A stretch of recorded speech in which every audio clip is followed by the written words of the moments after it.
Okay, so while they're getting my slides up, I'm just going to start telling you that this 15-minute period in front of you, actually half an hour because we're going to tag team you, I totally do not expect you to become an expert. And it would be impossible to do so. It would be impossible for me to teach you everything I know in 15 minutes. That's supposed to be a joke. But anyway, public service announcement. I want you to just scratch the surface here, get something out of it. Hear one thing, hear two things, see one thing, see two things.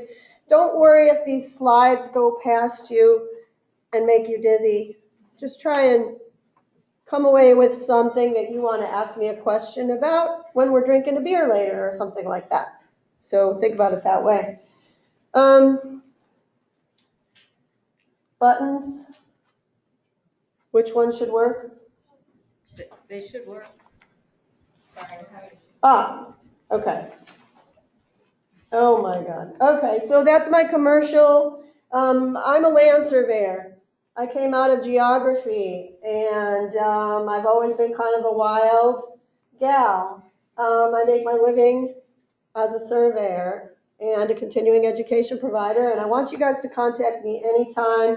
Email's best. The email's in the materials. There's some cards outside, and while we're here, you can text me, try and connect with me.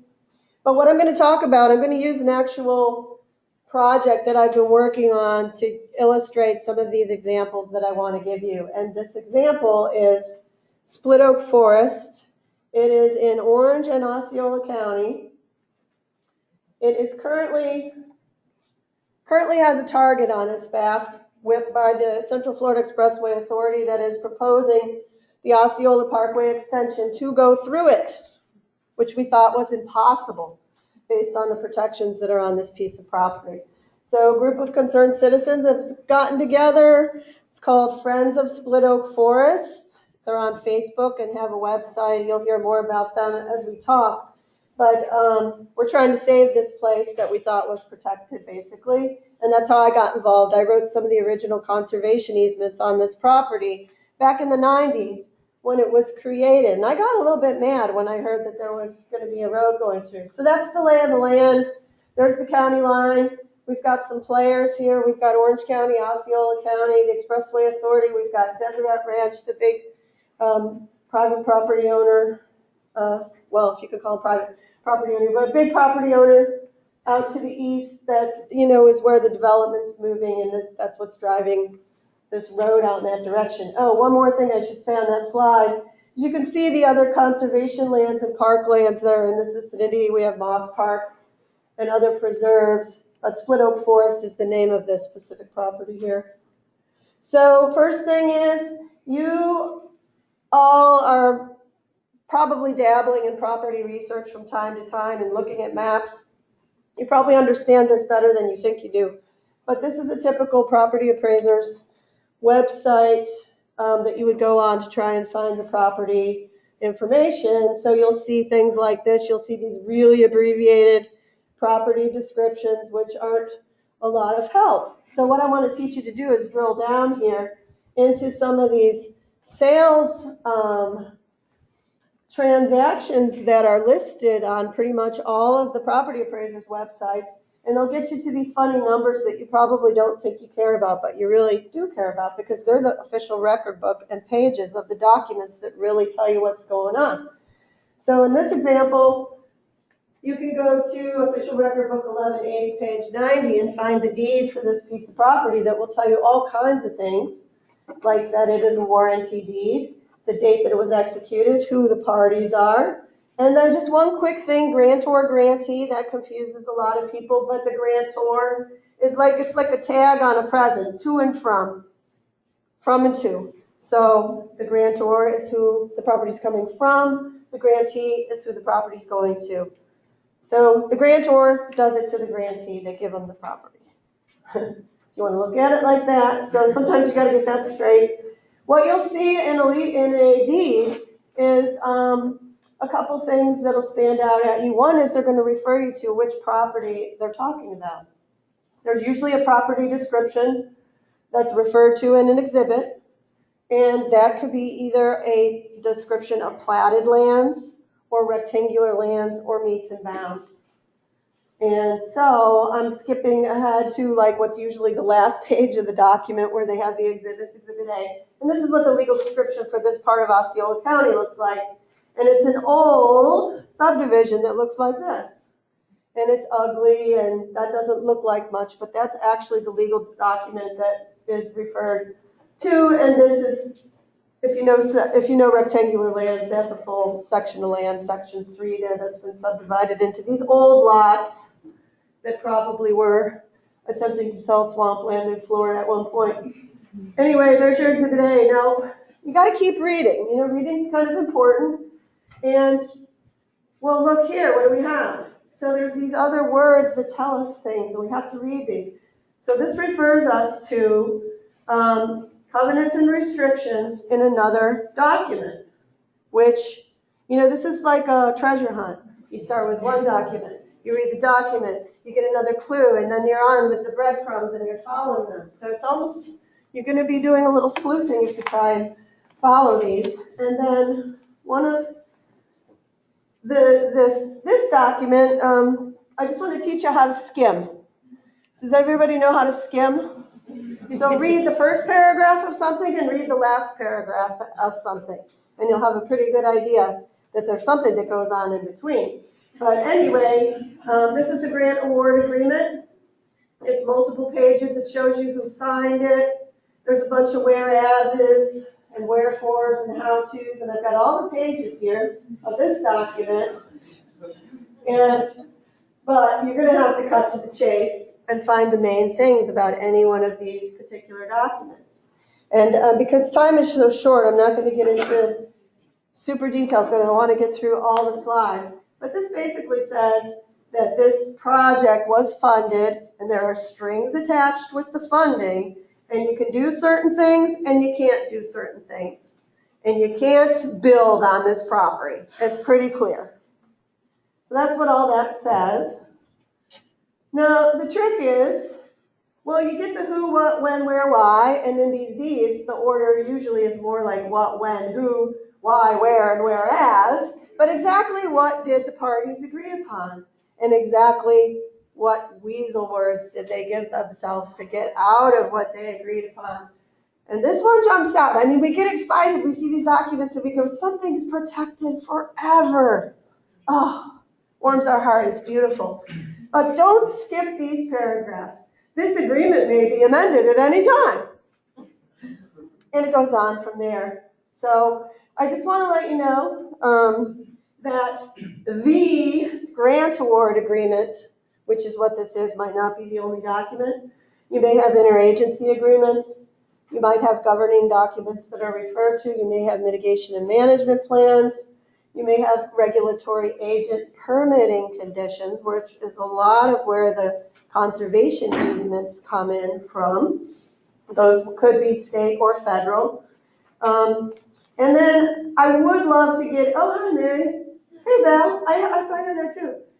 Conservation Easements 101. I want you to look at, Florida statute. You're my inspiration. Oh. So Florida statute 704.06. Now you don't have to remember this. Just remember you can browse for Florida Sunshine online anytime you want, and you can find all the Florida statutes, rules, regulations, Florida Administrative Code anytime you want. But I'm going to show you a little bit about 70406, which says conservation easements means a right or interest in real property which is appropriate to retaining land or water areas predominantly in their natural, scenic, open, agricultural, or wooded condition. It goes on, retaining such areas as suitable habitat for, and on, and wildlife, beautiful words, right? So what is not allowed, what is prohibited are, and it goes on A through H. I'm just going to read you A because I love it. Construction or placing of buildings, roads, signs, billboards, or other advertising, utilities, or other structures on or above the ground. So you would think that you couldn't build a road on properties that have this type of easement, but then again, you've got to look at the rest of the words. Conservation easements are perpetual. We love perpetual. How long is that? Forever. But a holder or a conservation easement may be released by the holder of the easement. This is in the same statute. Okay? So don't get too excited when you think something's forever. I mean, what's forever for?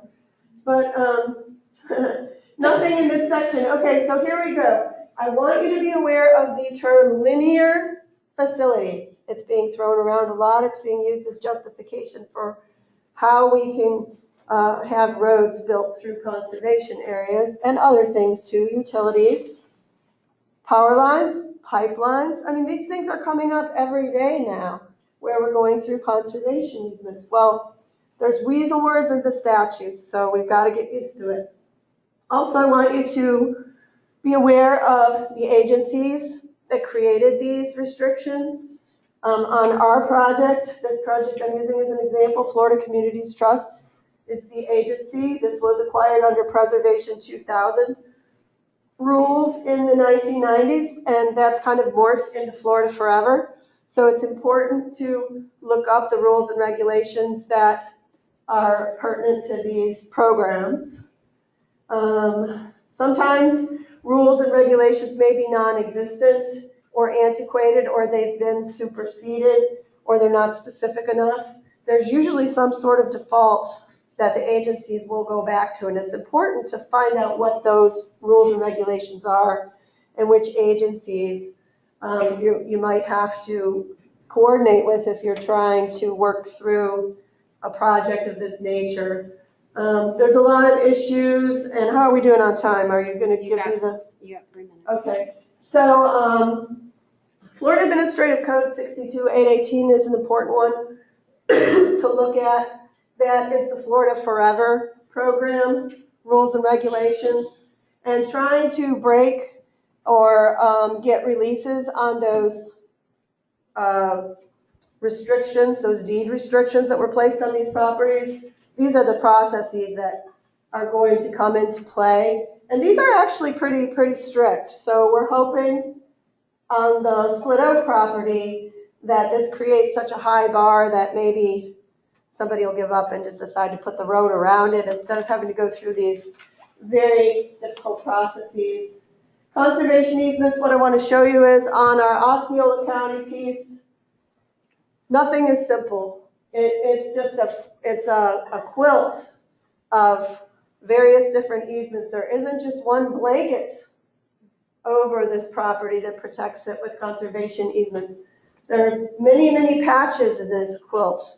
So we're looking at least 16 or maybe more separate conservation easements that have been placed on this property. So it's important to know what you're dealing with and be able to understand and map it out and do your overlays.